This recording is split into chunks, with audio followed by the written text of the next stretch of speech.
I'm so thrilled to be sharing this interview with renowned plastic surgeon Dr. Doug Steinbrech. Dr. Steinbrech is certified by the American Board of Plastic Surgeons, and he's on the board of the Aesthetic Society. He specializes in minimally invasive aesthetics, and he's ranked among the top 10 plastic surgeons in New York. He's been selected as one of America's top plastic surgeons by the Consumers Research Council of America. Forbes Magazine calls him the go-to surgeon for men, and Men's Health says he's one of the few plastic surgeons in the United States who specialize in men. In this episode, I talk with Dr. Steinbrech about popular procedures and treatments that many of us may have heard of, but not know what they are or how effective they are. I got a lot of my questions from inquiring minds, specifically friends of mine who had burning questions for a plastic surgeon. And Dr. Steinbrech is not only an expert in his field, but he's also hilarious and a joy to talk to. I hope you will enjoy listening to this conversation as much as I did having it.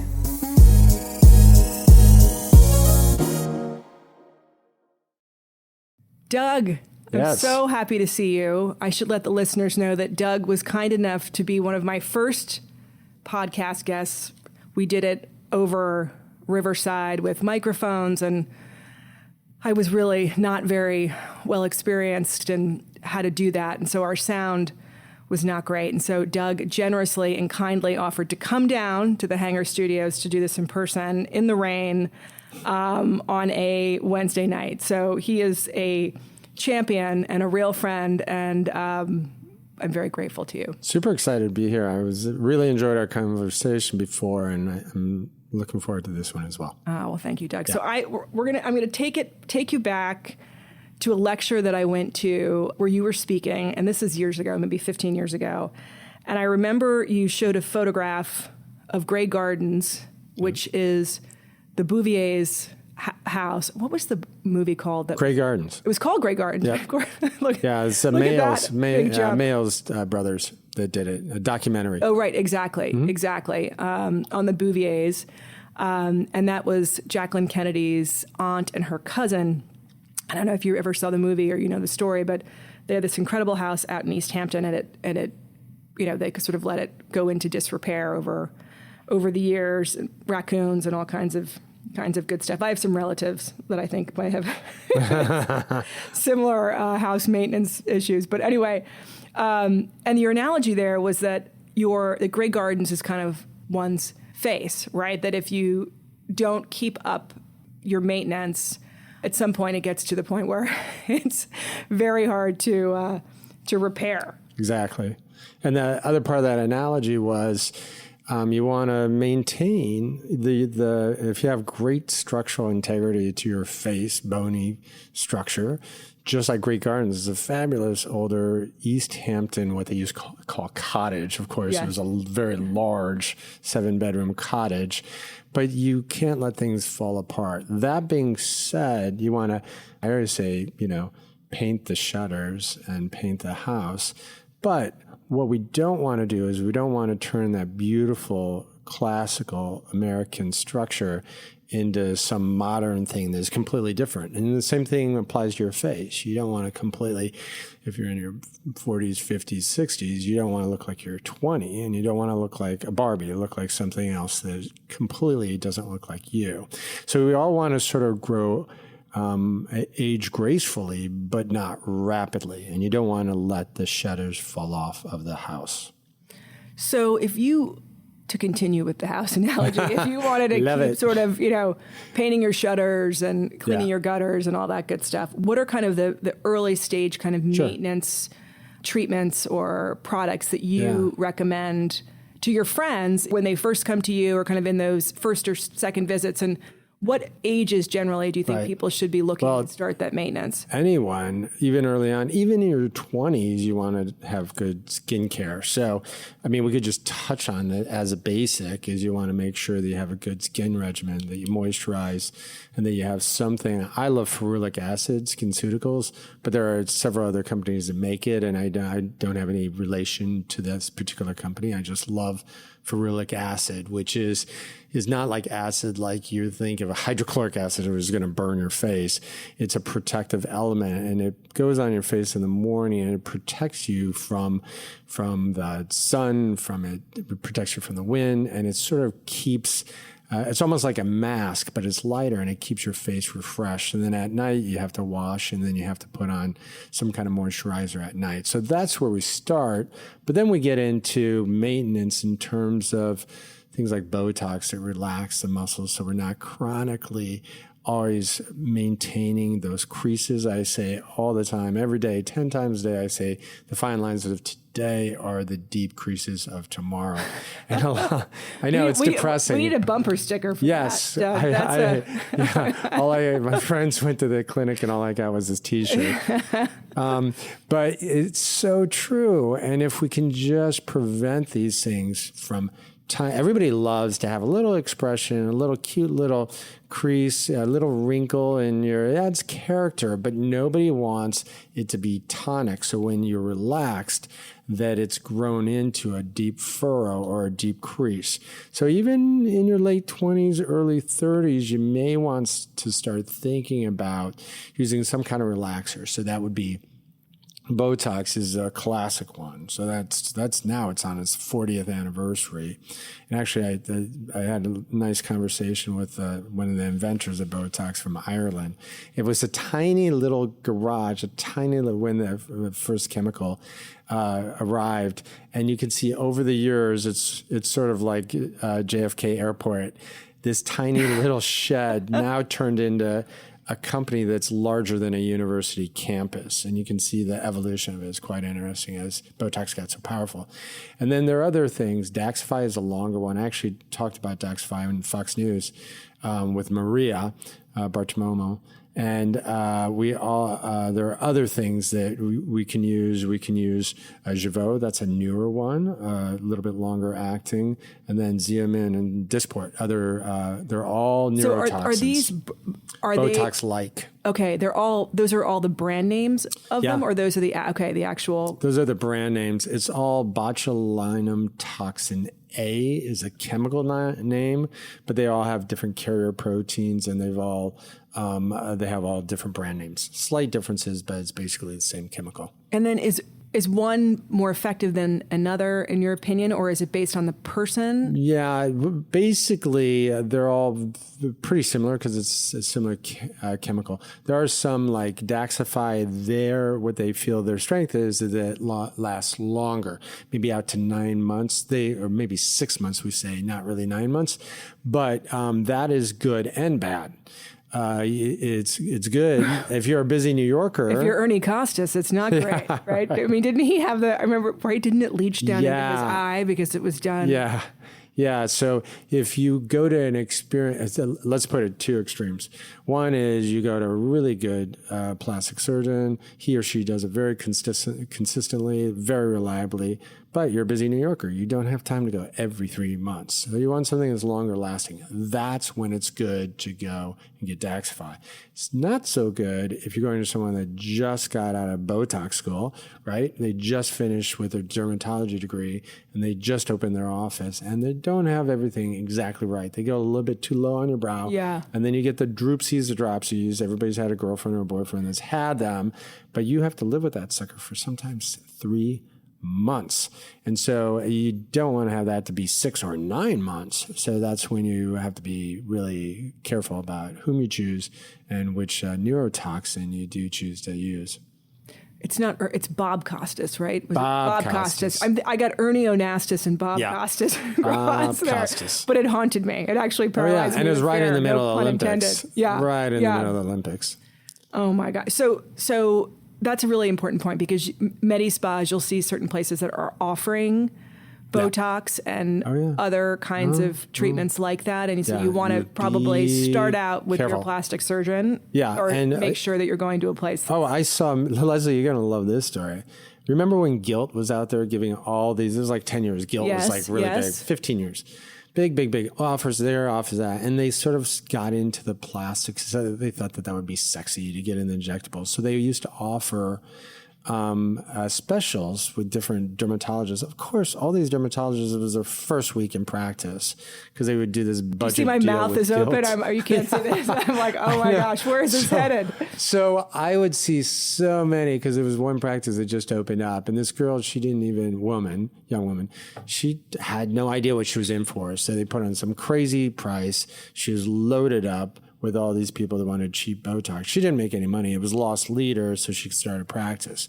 But I was next door, and I saw all these young women and men that had the droopsies of the brow, and even worse, they had filler injected underneath the eyes. She didn't really know how to do it. She put in way too much. And so everyone came in with 2 earthworms underneath their eyes. Luckily, we could dissolve it and then start over. But it was very good for my practice. Oh, you were getting the people coming to you after they got guilted? They got guilted over. Got guilted. Oh, my God. Okay, so filler. Yeah. You mentioned filler. Yeah. And I have heard people say, oh, if you put it in and you don't like it, you can take it out. You can dissolve it. Most of them. And I'll give you the ones really briefly. Anything that's a hyaluronic acid.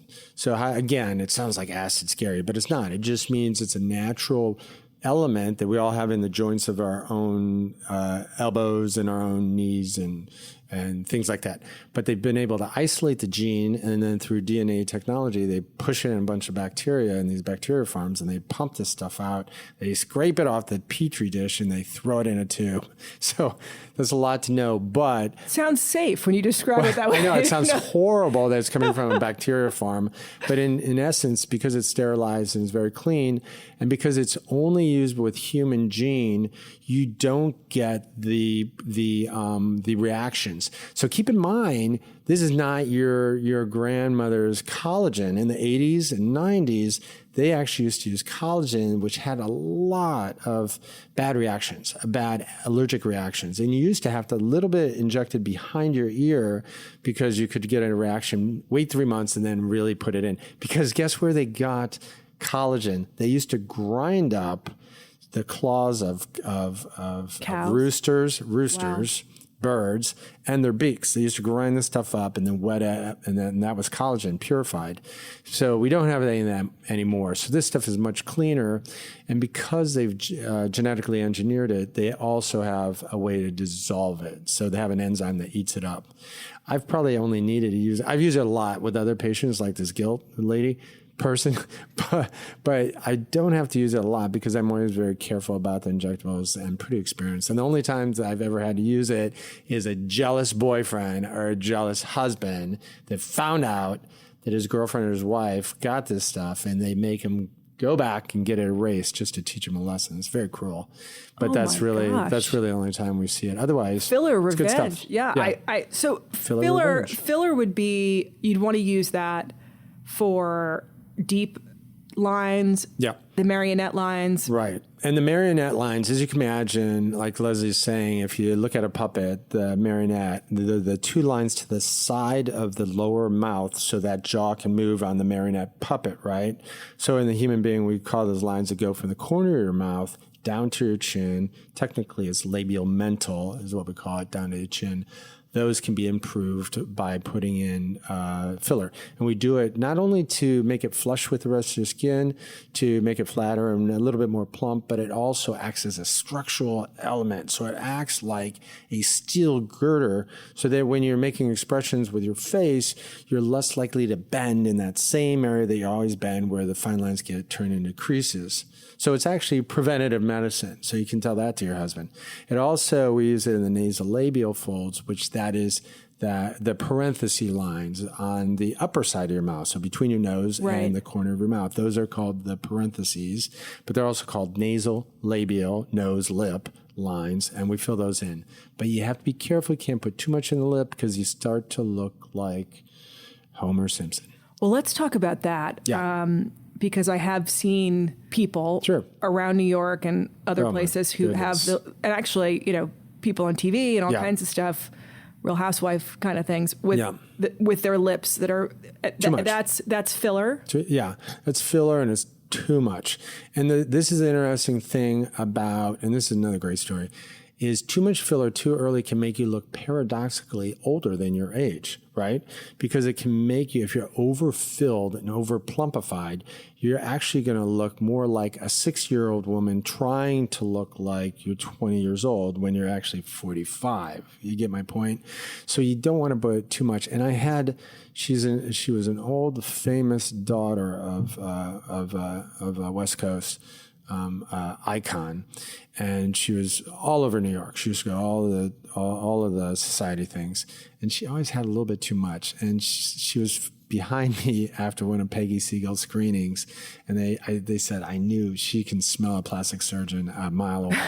And somehow you probably have people come up to you. All the time. Yeah. I mean, I can't wait to, as I turn the lights off when Doug and I, we're dim lighting in here. Yeah, it is very I know dim. it, I like it. I didn't know if it was for everyone or just for me. I thought you didn't want to look at me. My fine lines that are turning into deep creases I've got to get all the feedback from you and what I need to do next. But with the mouth, though, why do women do that as they get older and men as they get older? Is your mouth, as you age, does that begin to? Absolutely. You get fine lines around your lip. They call them the lipstick lines, where the lipstick bleeds into. Yes. So and that's a filler? Filler would? Yeah, filler, that's actually multiple things. Okay. So the best way for oral lines, those lip bleeding lines, is you do a little bit of Botox. That's one. Number two, resurfacing, and that's with laser.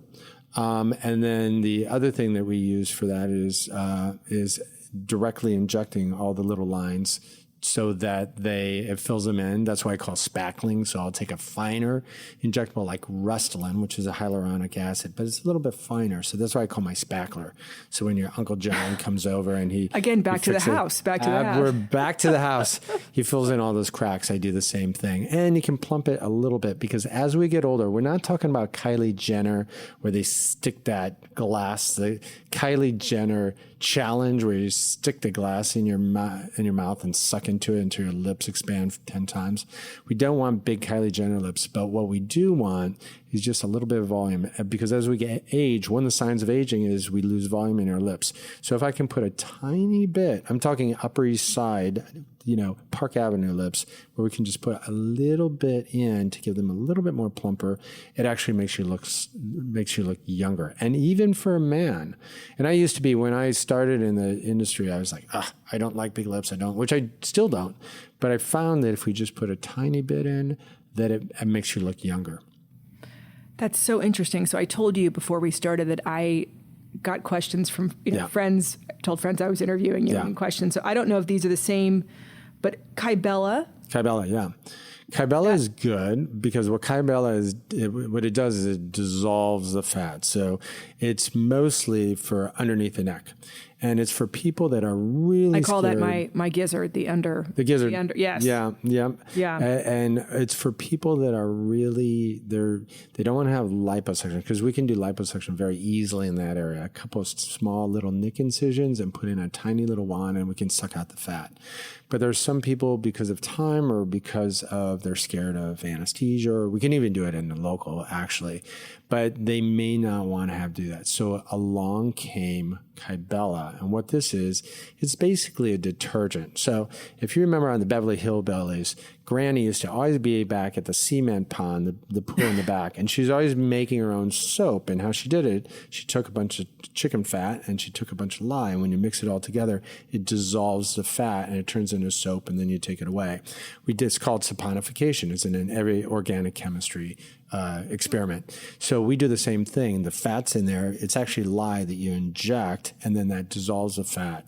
Get a lot of swelling the first weekend, but then the fat goes away. And we can do a couple of treatments. Sometimes you do 2 or 3 or maybe even 4, and that clears out the fat, and you don't have to have surgery for it. So that's why a lot of people like to do it, because they don't want to have surgery. And is it permanent after those 2 or 3 treatments? Or do those cells are gone by a process called apoptosis. That's just like the implosion of the fat cells. So they are gone. They are dead. Wow. What about the excess? Yeah, you can have excess skin, so that's why you have to be the right candidate. I see. So if you are a 68-year-old woman or man with a big neck, but you have a lot of fat as well underneath there, if you dissolve all the fat, you're still going to have the neck issues. And so you probably would need a neck lift along with that.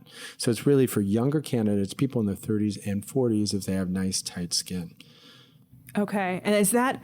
So cool sculpting, is that is a similar type of thing, but for your body? Exactly. Cool sculpting does the same thing through apoptosis, exploding these cells, but it does it in a different way. It freezes the fat. And this is the coolest story.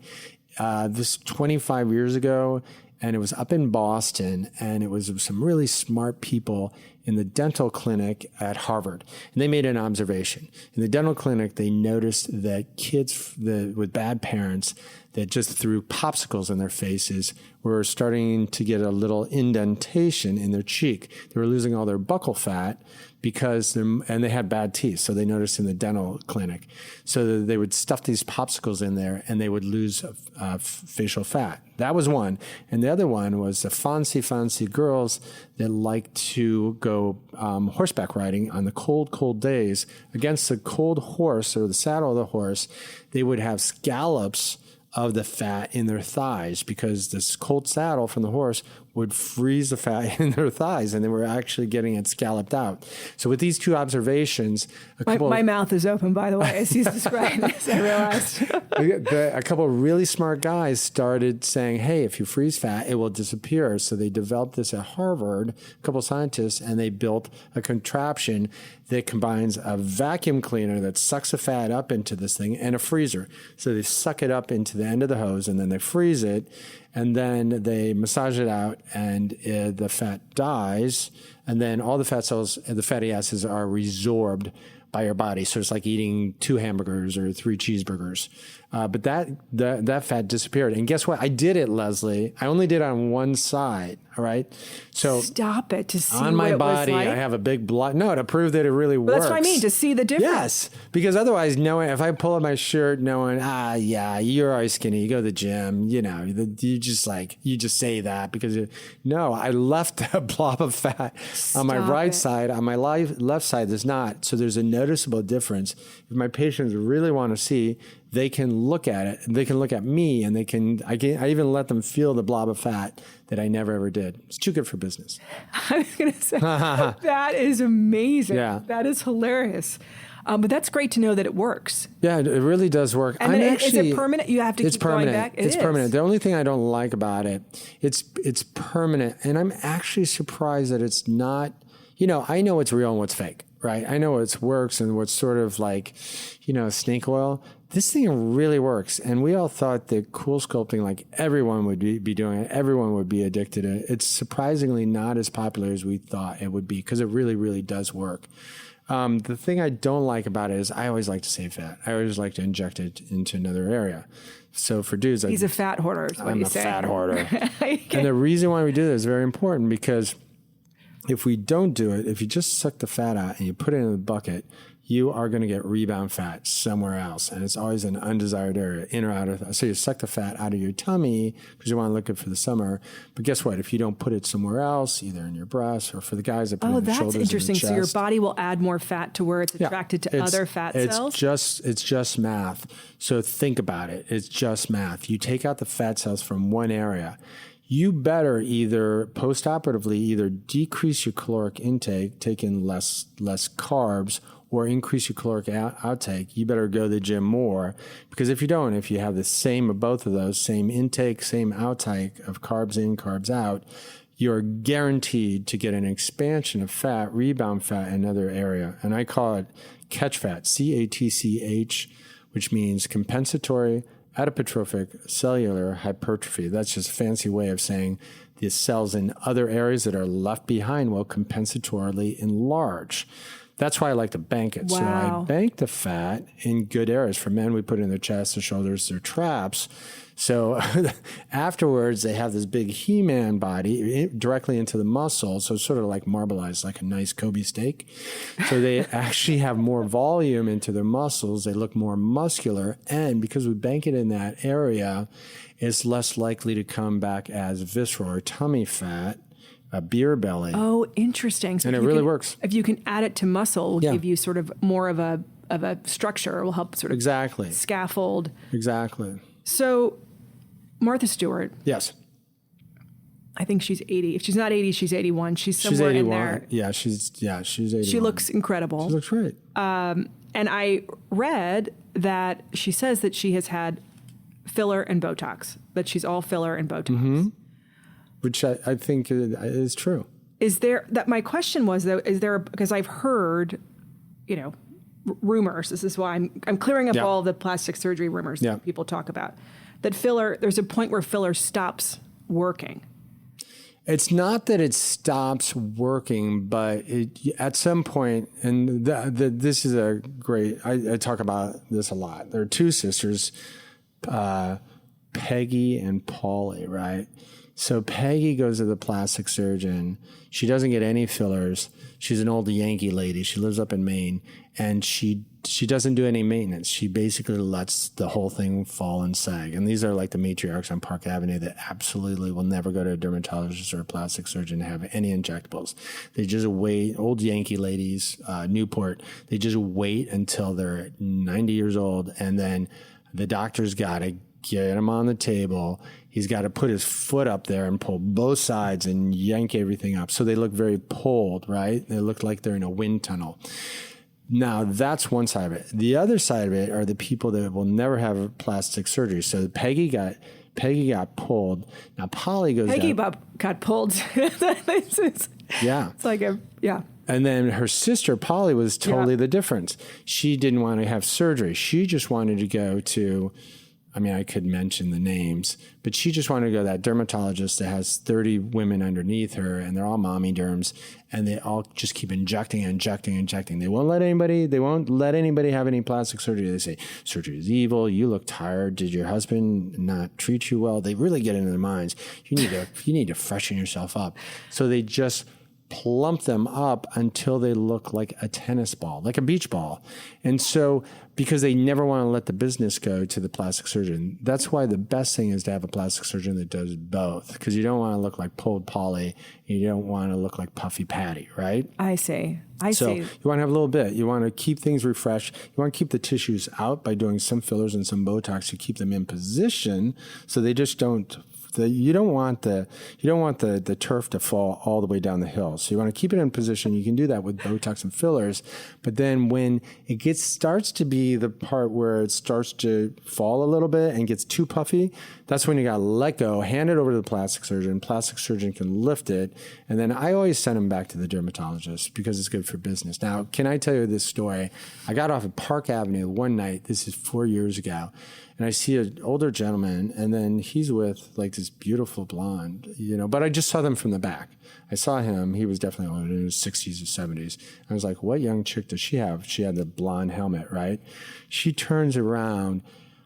I was horrified. I just recoiled because she looked like the Elephant Man, because she clearly had never had a facelift, and she was 70. So she was actually his age. She looked beautiful. Had this John Barrett blonde, helmet from the back, but from the front, she was so puffed out with her saggy skin that she literally looked like she was on steroids, like from medical steroids, and she literally looked like the Elephant Man. And that's someone that a dermatologist, or it could be any plastic surgeon, gets into their head and won't allow them to ever be lifted, just keeps on filling them up and keeps on telling them how good they look.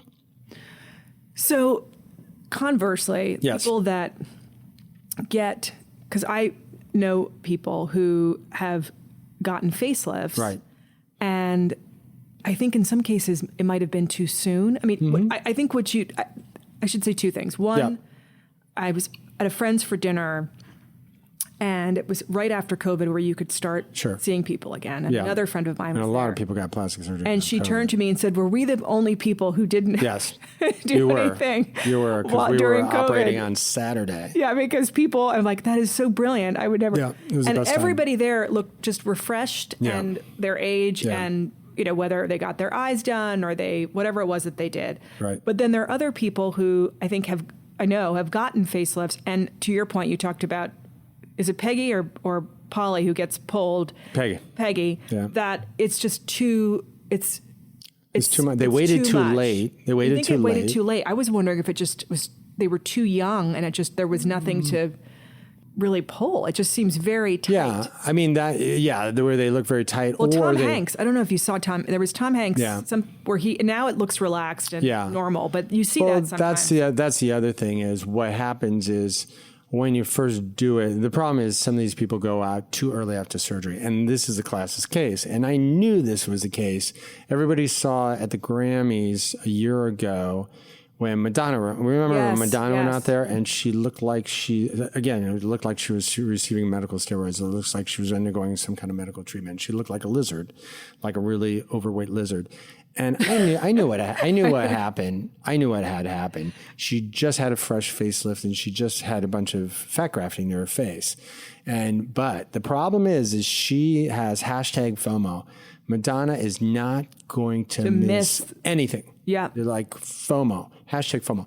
So she, rather than just saying, I'm going to pass on this one. I don't need to run up and kiss the next make out with Britney Spears over there. I can let this one go. She could not miss a beat. And so... No pun intended. Yeah, exactly. So that's why she looked like a fat lizard. But now it's calmed down, it looks better, and it looks okay. And so when you see it really tight and really puffy, they usually went out a little bit too early. Too soon. Yep. Gosh. COVID really then did have, I guess, one or two benefits. Zoom, and then I guess people who went and used the time well. Surgery, you mentioned the marbleized steak. You mentioned Madonna's face looking puffy and fat transfers. Mm-hmm. You've described it a little bit, but how are they used generally? Is that something that's used often, and is it used to kind of fill in or help scaffold or buff up your areas of your body that are it's really good to fill in areas where there's a problem or where there's facial loss, right? So like when we get older, we lose actually fat in our face, and that's where things start to fall, not just because of age and sun damage, but also we do lose pockets of fat in our face. So when I do a facelift, if we can do a little bit of fat grafting in that area, it will help volumize the face and restore the face so it looks a little bit fresher and a little bit younger. So that's an important part. And I'm trying to think. Is it the cheeks where you lose the fat? I mean, is that the... Yeah, it's sort of everywhere, but it's really it's really in the cheeks. It's in the infraorbital. That's underneath the eyes. Yep. That's how you get a prolapsing of fat forward that causes the bags, but it's underneath the bags. Actually have the descent of the cheek mound, right, the fat, and you get that emptied out area underneath the bags in your eyes. So we actually need to lift up and fill in that area so that makes you look younger. And it wasn't Sophia Loren. Who was a famous old French? Catherine Deneuve. Catherine Deneuve. And she said, after 40, it's your face or your ass, right? Right. That was her famous. So she's like, which basically meant, and Elizabeth Taylor said the same thing. Every 10 years, you have to put on 5 pounds. You just have to let your butt go. That's so interesting. that your face doesn't completely fall. But now now you don't have to let your butt go. We can just do it with injectables. And in fact, your butt can be smaller because we can borrow the fat from your butt and put it in your face. Now, this is one example. That's a positive I never even considered. Absolutely. Doing a cut and paste in some areas where I need to like to lose some and put it someplace else. Right. And it's huge because it actually allows the other areas to stay small. And I'll give you an example of this. Now, it's not really my scene, these big BBLs, these Brazilian butt lifts. It's not really my thing. No judgment. That's fine. But it's gotten so extreme. But I'll tell you what, I do them in the ladies that go out to Southampton Beach. It's sort of like where they want to look tastefully perky down in their buns, right?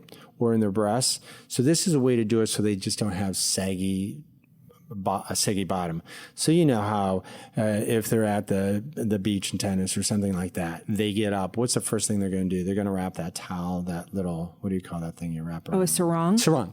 They're going to wrap their cute little sarong because they don't want anyone to see their saggy rear end, like drag it across the bottom of the beach. So it's not to get like one of these big Kardashian BBL things. Nobody wants that now. In fact, even the Kardashians de-Kardashianized their rear ends. So that was not genetic. I didn't know if Kim was just some sort of... No, it was all, sucked in and put back there. But what we can do is for these women is just put a tiny bit just in their breast for a little bit of lift, just in their buttock because they always want to be ripped. So just to give a little more volume there, and that'll prevent it from coming back to the inside of their tummy. But before grafting, which is really only 20 years old, it's a relatively new part of plastic surgery. We all used to do a liposuction and a tummy tuck, a mommy makeover, and we'll get to that, on a woman. And then if she went home and ate the same 10 gallons of ice cream and never went to the gym, what would happen is all the fat would come back to their belly, right? And so they would come back, even though you pulled down the skin, they would come back and look like SpongeBob SquarePants with a big tummy and a big square body because we never banked it anywhere. But now when we do liposuction, do a tummy tuck, and then we put a little bit in their buttocks, a little bit into the breast for perky breasts and perky buttocks, nothing vulgar, nothing obscene. Now, guess what? Their waist stays small. They're not angry 6 months later. She has a beautiful body and that beautiful silhouette because we banked it so it didn't come back in the wrong areas. So it really, really works. What is that procedure? Is it you injecting the fat or is it incision? It's an injection. It's tiny little nick incisions, and then we inject it with a blunt cannula, which is like, it's sort of a needle, but it's blunt, so it's not sharp. And we just make sure. I hope to God the person is completely out. Is this a general anesthesia? I do it under general anesthesia. Some people don't. In fact, some people do the entire procedure locally, and some doctors actually will do it 2 days in a row, which is, they're very good doctors. It's a different style of doing things, but there's only so much lidocaine you can put in, and they want to keep their patients asleep. So they'll come back and do it on Friday, and then they'll do this entire surgery, and they'll say, have a good night. We'll see you on Saturday. And they go back and do another surgery. So what would be the first step would be the lipo piece, and the second step would be the No, they fat? do the exact same thing. They just go back to another area so that the patient doesn't have too much lidocaine in one area. If you have too much lidocaine, you can have, EKG problems with the I see. That's another way to do it. I just like to put my patients to sleep. There's no right way. There's no wrong way. I just like, for the patient's benefit, I don't want them, they've gone through a big day. Guess what? Tomorrow we're going to go back and do the same thing. I don't do that. We get it all done. I like to put them to sleep so my team can really focus on doing a great job for the patient. Anesthesiologist is taking good care of the patient, and we can really focus on doing the great work that we do.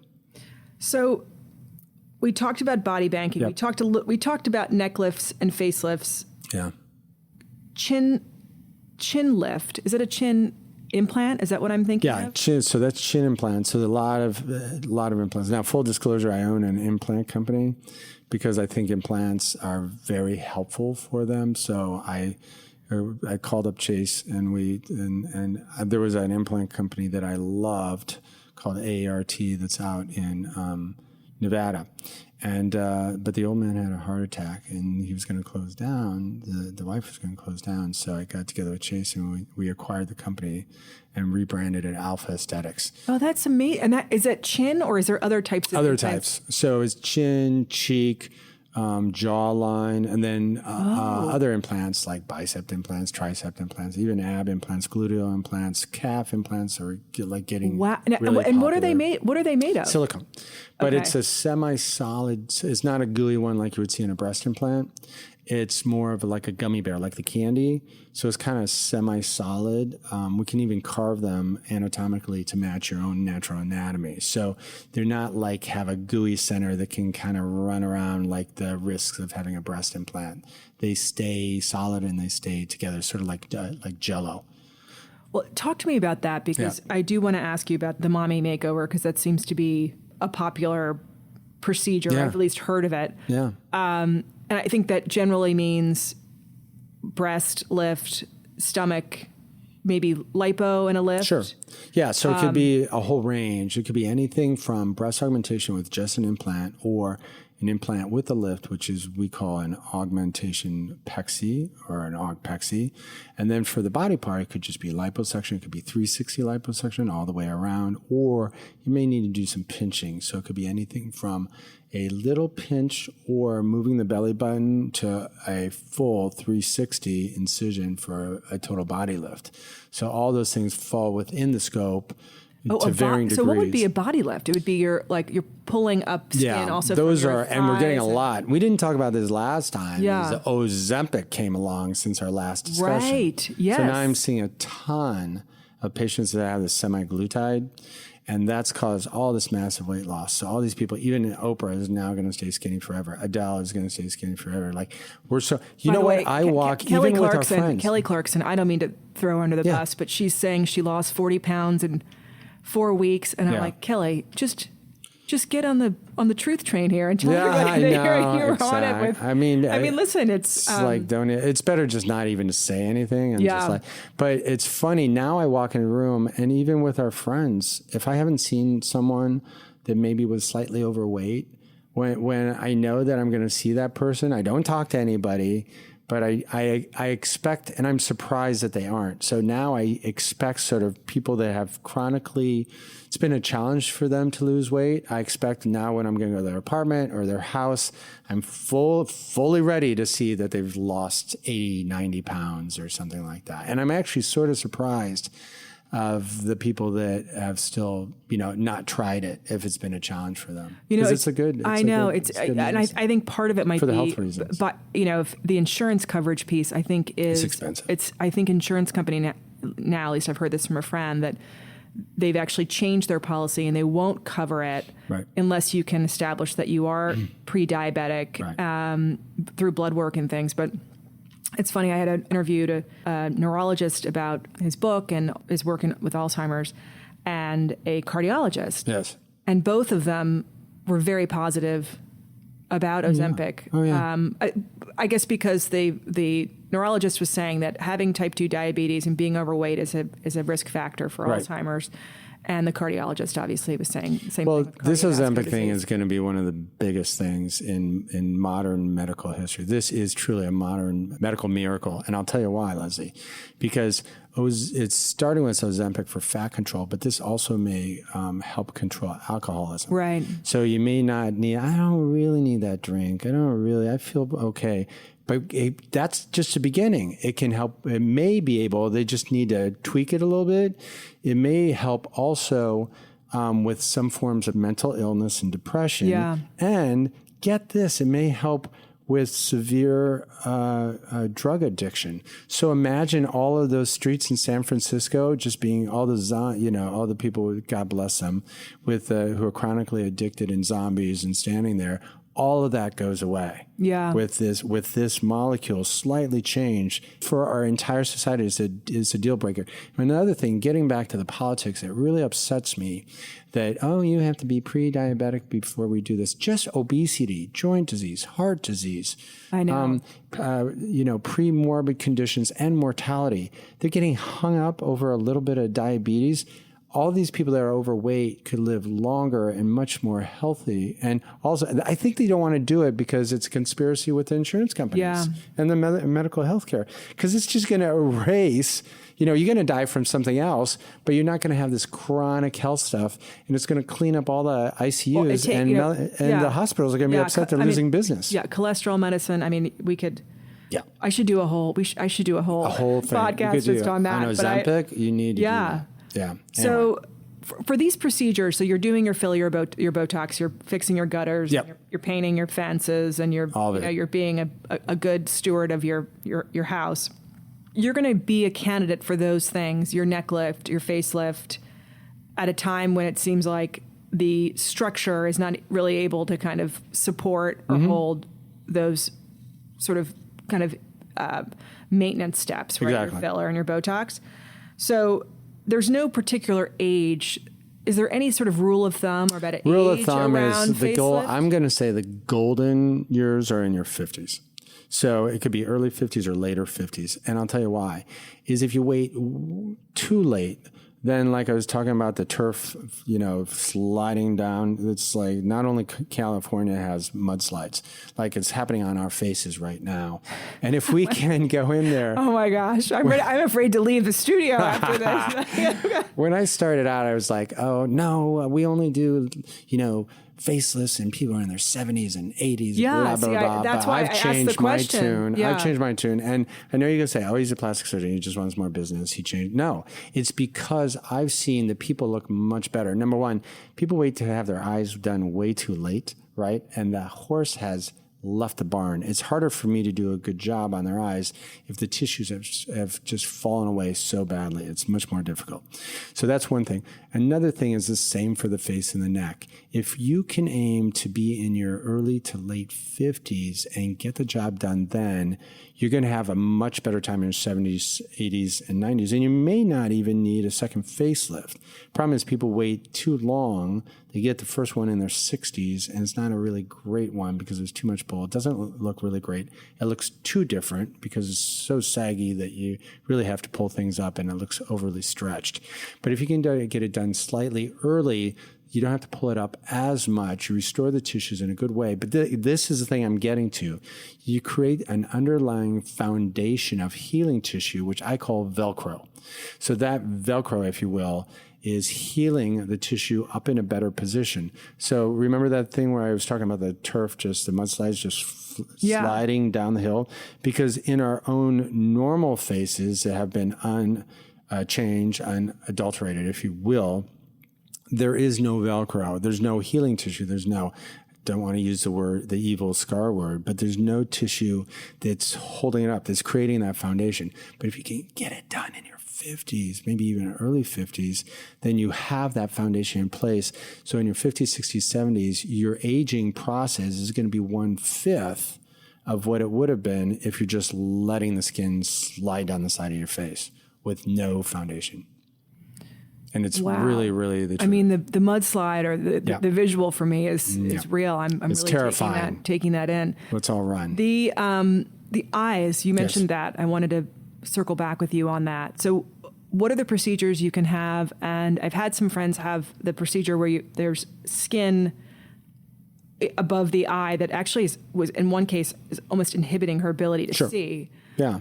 Is that what you mean when you said doing someone's eyes, or is it underneath, or is it both? It's both. So we call it a bluff ×4, which means both sides, upper and lower bluff. Blepharoplasty is the extended term, just means trimming out the skin and the fat from around the eyes. Now, there are a couple little tips about this. First of all, you can keep the tissues, as you said, in position by doing some fillers underneath the eyes when you're earlier. So the horse hasn't left the barn, like I was saying before. But also you can do Botox that helps so it doesn't get quite wrinkly around that area. So those are good things to start. Now, when we're starting to consider it, what happens is the tissues, we call it the fascia, the tissues of the lower lid starts to weaken. So you have normal fat that starts to prolapse or bulge forward, herniates forward, and that causes the bag.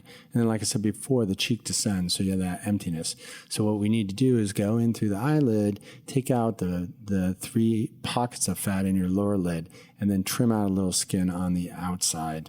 Do a little bit of laser, and that cleans up the lower lid. And then for the upper lid, we need to pinch out a little bit of skin, maybe take a little bit of fat from the inner corner.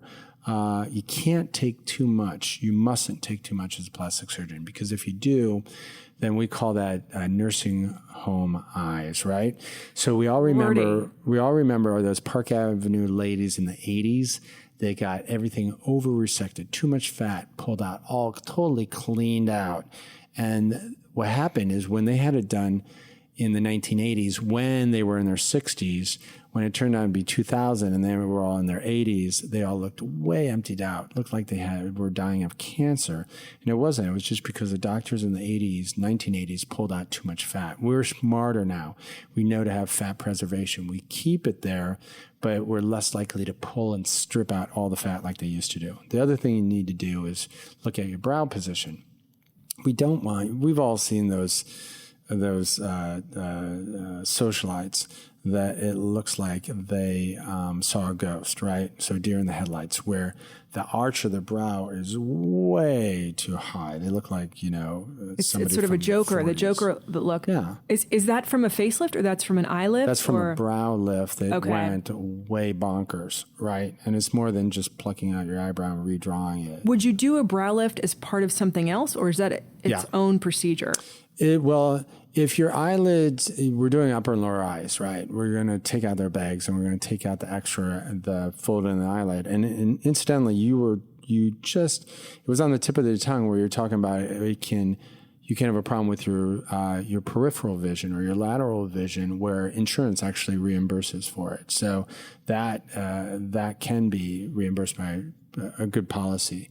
So that is just doing the lid, but if your brow is falling, then you need to prop up your brow. So we can do that one of two ways, one of three ways, one of four ways.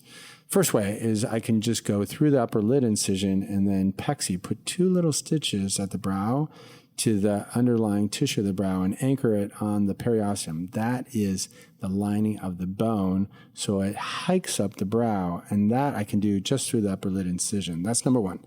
Second way to do it is pull from the side, up around your scalp, up around your hairline, and lift it from the side. That's called a lateral brow lift. The third way, and this is to do endoscopically, so that's where we make small incisions in the scalp, put in a scope, and through the scope, we can release some of the muscle and then pull up the skin. And this is the scariest one that's left over from the 70s. I'm getting lightheaded. This is a tour de force of brow lifts.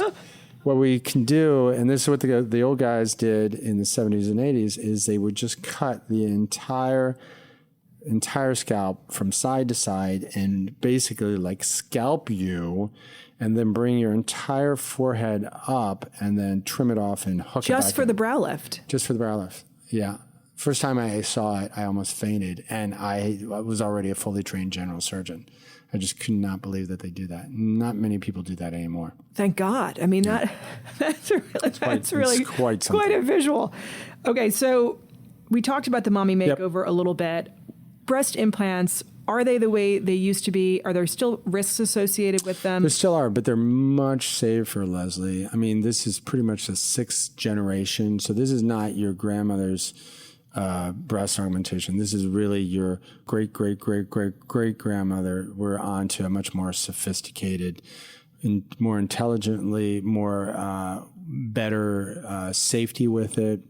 And also, our society, I'm very proud of our society because there are a couple of great plastic surgeons did a lot of research because a lot of people are talking about, these inflammatory diseases and they're starting to get head fog and everything like that.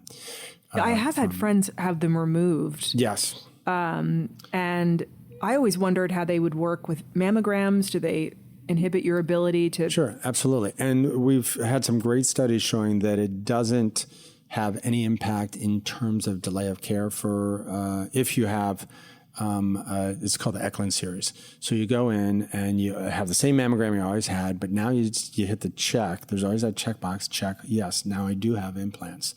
So they just do the Eklund profile, which means they go in and they squeeze down the breast and they do a couple different images where they can look around the implant. And in fact, some people believe, and I've had it with a couple of my patients because they had the implants, they were actually hypervigilant because they were doing massages for the implant, and they were more likely. And I've had 2 patients that after the implants went in, they actually felt teeny tiny little things. And we thought, well, maybe that's a lymph node. Let's get it checked. I'm always very careful. And it turned out to be breast cancer, but it was so small and so early because they were massaging the breast from the implants, which they never would have done if they didn't have the implants, that they caught it early. And they caught it so early, Leslie, that we didn't even need to take out the implant. And they were able to do just a removal of that small area and maybe even do radiation. And they were able to even keep the implant in place because it was caught so early. So you could argue that the implants may actually allow patients to be more vigilant. More vigilant because once you have an implant, you have to massage the breast to keep it kind of in place or right, exactly, and keep it moving. soft. Yeah, because otherwise you can get a capsular contracture around the implant. You can the scar tissue around the implant. It can get quite hard. So you want to do massages to make sure the tissues stay soft and they stay supple and smooth. So men, yes. What kind of procedures are men coming in to request or what's popular? So you had the mommy makeover. I actually got the trademark. Is there a daddy do-over? I got the trademark for the daddy do-over. Oh, are you serious? Yeah, so look up Dr. Doug's I just made that up on the fly. No, you look up body banking, Doug Steinbrech, trademark. You look up torso tuck, Doug Steinbrech. Stop it. Trademark. You look up Daddy Do-Over, Doug Steinbrech, trademark. Yeah, because I was doing this 10, 15 years ago. Now everybody's doing the men's stuff. But back when we started out, nobody was doing it. That's why we cut and pasted it from New York now to Beverly Hills office and the Chicago office because there's such a demand for it. Now, a lot of more people are like, oh, wow. A lot of people have jumped on that parade float, which I'm happy because they get messed up and then they come to me. Oh, so I'm not happy for the patient to get messed up. You've got these daddies. Well, I knew I was going to get locked in either way because God bless, whenever it's something, they say never ever do a procedure in July, right? Because that's when all the residents turn over. So everyone in July is now a new intern from a medical student. They're a new medical student from just being an undergrad. They're a first year attending from just being a head chief resident. Oh, it's like never have fish on Tuesdays. Exactly. Or Monday or Sunday, Monday, because Tuesdays when everything comes in. When deliveries come. So don't have a procedure in July. And the other thing is don't have a procedure after your doctor just said, if you're looking at their Instagram and they were just at the Aesthetic Society meeting, the big meeting, don't have a procedure after that because they're going to come back with something new that they tried. And guess what? They're going to try it on you. So there's a learning curve for everything. Wow. I mean, there might be like a fifth way to do a brow is what you're saying? My God. Yeah. So, but what are the dads asking for? So what are the dads guys looking for? So a daddy do-over, just like analogous for the women, it's going to be a lot of abdominal sculpting and a chest lift. And a lot of guys can sort of have, I hate to say it, but moobs or man boobs, they call them, where you have a little bit of gnarly tissue that's in there. Yeah. And so we get that out, excise that, and then we can do a chest lift. So that helps. And aggressive liposuction to lighten up the chest. Guys love it. And then I do a lot of abdominal sculpting. And for guys that really just have had too much and they have a huge muffin top, just a really chronic thing, then we pinch out a little bit of skin, and that's called a torso tuck. So it's sort of like a tummy tuck for a woman, but we always say we tuck the shirt into the pants and they look amazing. So you have I love all these. I mean, we have to make, besides Daddy Do-Over, which we could probably come up with other names over cocktails. Absolutely. We can absolutely do that. Okay, what's the craziest request you've ever gotten? Have you ever had someone like a Jocelyn Wildenstein sort of a we get them all the time. Patient come in and we get them all the time. I mean, they're just silly kind of one-offers. And this one I always laugh about because somebody actually said, "Oh, you do implants? I heard you do a lot of implants." And this was a woman and you can imagine what kind of scenario it is, but she needed to look pregnant and she needed it to be real. It couldn't be like she couldn't do the pillow thing. She couldn't do a prosthetic. I was going to say, couldn't she just go to the medical supply store that used to be on 72nd Street? That wasn't good enough. She really had to show someone that she was pregnant. And they asked if we could temporarily put in a bump right? So this person would look pregnant for whatever. Maybe she needed to get some inheritance, or maybe she needed to get, put a ring on the finger or get somebody to walk down the aisle. But for whatever reason, she was asking if we could make her look pregnant, like with an implant. That was the silliest. But then we always get these people that have, we get By the way, could you have done that if you... You could have, but I would have lost my license. And no, I'm sure. No, I just mean, is that even possible? I mean, it's possible. Yeah, you can't make someone 9 months pregnant, but you could do it. It would be a lot, and it would be very difficult because you'd have to undermine a lot of tissue, which puts the tissue at risk for blood supply. But we have had a lot of sort of these, they're like Ken dolls. Ken dolls that come in and they want to have a lot. I've seen this on that show, Botched. Yes. Yeah, and there's a kid that's on there named Jedlicka, and he actually, he's had a lot of work done. No judgment. It's not exactly what. Let's put it the best way. It's not exactly what most of my patients would want. No judgments to him. It's a look that he wants, and it's an interesting look because he did want to look like a human Ken doll, and they start to be popular, and they feel good about people notoriety. They feel good that people know they're a celebrity, so they like it. Interestingly enough, this kid, he's actually a very nice kid. It's funny, you would think like he's horrible, he's nasty, he's greedy, he's just superficial. He actually, surprisingly, is a nice kid because he, I can't say he's come to my clinic, but he's interacted with me because he was curious about, are there some ways that he likes to design his own implants and everything like that. Oh, so part of your company, he was coming to kind of... He was coming to ask if he could be involved. I was just not exactly, the area that I was going into. But he is a really nice kid. And I can say this: I've never ever operated on any of these people because it's not necessarily my style. People will always, you probably heard this. People will. They'll tell one person that if they like it, that, this doctor operated on you. If they don't like it, they'll tell 10 people, And you don't want to operate on someone where they all go to dinner, like the Swans, go to La Côte Basque. Right. And they're all saying, okay, wow, you look so refreshed. You look so different. And then ask who did that so that they know not to go to that person. Or you don't want people to, when you get up to go to the bathroom, talking about you because the plastic surgery that you had was horrible. So. Well, it's a perfect segue into my next question. Yes. Is that someone is looking or thinks that they want to be refreshed. Yes. Whether it start with Botox filler or maybe they think that they need some sort of a surgical intervention. What is their first step? How do you find, besides, of course, going to you, which is the logical first step, but let's, wherever they live, wherever our listeners are, what kinds of questions should they be asking their surgeon? Sure. What should they look for in a doctor? First thing to look for is someone who's a member of the Aesthetic Society. That's our highest level. It used to be called the American Society of Plastic Surgeons, but we changed it to the Aesthetic Society. I'm on the board of it because so many people internationally wanted to be involved in our society. We just opened it up and took the American word out of it, but it's still the top side. So if you want to have aesthetic plastic surgery, make sure that your person is in the Aesthetic Society. The other thing is do your research. Look on their website.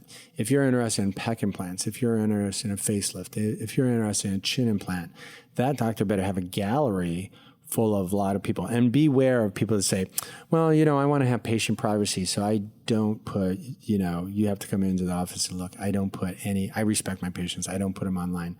Usually that's usually it's just the doctor doesn't have a lot of patients that they've done that procedure on. So you have to make sure they have a gallery. We have a lot of people that look for men. You can always buy the Google search term for male plastic surgery. But then when you actually get on that website and you see orchids and butterflies and a bunch of women with breast augmentation and absolutely no patients that are men, You can always buy the Google term for Mayo plastic surgery, but when you go to the website, you don't see anything. I see. Not to go there. You know not to go there. And then whatever procedure you have, ask them if you can see ask them what could happen good, what could happen bad. Ask them how many of these have you done. Now, there are some procedures that we just don't do a lot of it because they're not very popularly requested, but your doctor should have done as many as you would expect to be a good amount. And then the last thing I would say is make sure that you can talk to another patient, make sure that that doctor has somebody that's already had the procedure and would be happy to speak to you about their experience. If they can't pull out one single person that is not willing to talk about a chin implant, a facelift, their eyes, or whatever, then you don't want to be in that office. And then what about... And get a second opinion, you had asked about. Yes, second opinion, right? And then what about, for example, the horrible tragedy of Joan Rivers. Oh my gosh, my brain just froze. Yeah, that was really sad. She had a heart attack, I think, or a stroke in having a facelift in her doctor's office. Is there... She wasn't getting a facelift. She was having her throat scoped. So she was... Okay. Yeah, so she was getting it checked out. So it was an ENT physician. It wasn't aesthetic. Oh, it was an ENT physician. I'm sorry. So because I guess what my question was, when do you want to sort of insist that you're in a hospital or do you want to ask about the anesthesiologist or what kind of... Exactly. Well, you want to have a board certified anesthesiologist. That's a good start. That's good. And there are pluses and minuses to being in a surgical center and pluses and minuses to being in a hospital. Right? Both ways. Now, in a surgical center, the benefit of that is you are going to get beautiful service. You're going to get white glove service because everyone there knows you. They've known you through the entire time, and it's a surgical center. These surgical centers many times have higher demands and more checks and balances on them than some hospital. Everybody assumes that these hospitals, just because, and some are even with a university, attached to a university, but we've seen over the years how many huge hospitals have been shut down on a Monday because they're in such bad shape and they have so many problems with them. And the problem with some of the larger hospitals is while you're taking your clean facelift or your clean breast augmentation, which is an implant. Oh, you could get MRSA or something terrible. Absolutely. Why? I remember being in the hospital with my nice clean case, and I mean sterile when I say clean, and here comes by from the ICU some big soupy mess of someone that's on all these pressors because they have a chronic infection, and they're trying to take the soupy mess to the OR and debride everything and get all the infected tissue out. And they wheeled that with all the dirty doctors and the dirty nurses that have been contaminated right past your clean case. So it doesn't mean that going to the hospital doesn't necessarily mean, I would argue that we have a lower infection rate. But you want to find a good surgical center because Absolutely. I'm sure they're probably not. I know what kind of surgical center you would go to, but they're not all created equal. No, and right? this is what you ask for: either a Joint Commission, which it used to be called JACO, now they call it the Joint Commission, or Quad A. It's got to be one of those, and those are the highest ones. So we have to go through so many steps. And before we always do it, all the ladies and the guys stay late for the last week, and they're working on all mainly it's protocols. Everything's got to be shiny and clean and everything like that. But it's all the records that you keep, the protocols that you keep. What happens when this happens? What happens with that? Where are you going to go here? What's going to happen here? If you don't have those protocols and all those binders of all those protocols, then you're not going to be prepared in the event that something could happen. And I felt a lot safer in a lot of surgical centers that are clean, that are new, that are fresh, than I have in some hospitals that are not very, I dare say, not very clean, and that we all know that come Monday, there could be a big padlock on the front of a huge institution. And it does happen. The state can close these things down over a weekend. Because of whatever. Because of so many gross violations that then they never went back and cleaned up later on, and they'll just shut them down. Well, Doug, yeah. I'm so grateful to you for coming down. I'm so happy to see you. It's so fun. Yeah. Again, as I mentioned, this is in the evening. I'm actually dressed to go out for the evening after this. Yeah. And I'm just really appreciate so much you taking the time. It was so fun to talk to you. So informative. Thanks. And, you know, when we turn the lights on and we get off mic, you can tell me what... Then the consult begins. We can really get down to brass tacks. But I'm salivating. Oh my gosh, he's got a live one here. My wrinkles are definitely turning into creases. But anyway, I'm so happy to see you. And I'm so grateful to you for coming on. Absolutely. And you made it so much fun. I really enjoyed it. It went so quickly. Thank you so much. That brings us to the end of this episode of The Interview. A huge thank you again to Dr. Doug Steinbrech for joining us. And as always, thank you again for listening. If you enjoy the show, please rate and review us on Apple Podcasts and follow us on Instagram at The Interview with Leslie Heaney. A new podcast is released every Wednesday. Until then, this is Leslie, and don't forget to join The Interview.